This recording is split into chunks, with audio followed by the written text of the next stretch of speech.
Well, it has happened. You have now lived through a sad day in church history. The Vatican, the dicasteries, Congregation for Faith has decreed the Society of St. Pius X to be excommunicated and warns that even the priests and the faithful not adhere to SSPX because they could also incur automatic excommunication, latae sententiae.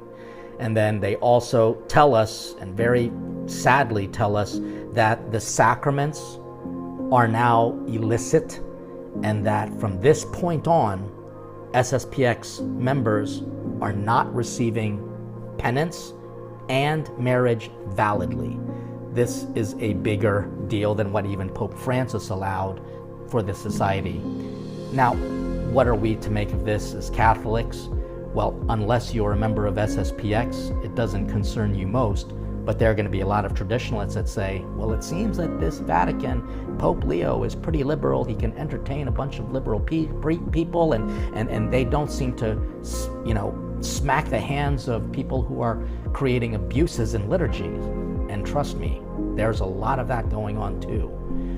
But then, on the other side, any traditionalist group seems to get in trouble all the time. And this group will claim that all they're trying to do is be faithful to the tradition. But before you buy into that overgeneralization, you have to know that this has been a problem happening since the 1970s. And you have to also know that disobedience to the Pope is what caused this excommunication. It has nothing to do with celebrating the traditional Latin Mass. And yeah, the Vatican does need to have a revisiting of the Latin Mass, but this is a distinction. People still have the ability to say Latin Mass or participate in the Latin Mass. It's just this group. And why? I'll just admit, this seems to be a group that passive-aggressively is telling everybody that everybody else is wrong and they are correct. That's kind of an arrogance that I don't think anybody can justify.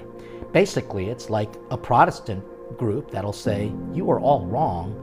This church, this community is the only one that's right. The Palmarians do that now. There are a lot of groups that look very Catholic, but they are technically not because they don't obey the Pope.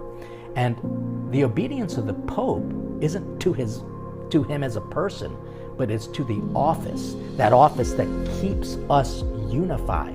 And the devil doesn't want you to obey the authorities because it was from the author himself, Jesus, who gave the authority to the Petrine ministry to keep us all one. While this is a discouraging day, it's one that should be marked with prayer and, more importantly, one with a reminder. Brother priests and Catholics, be obedient to the Pope.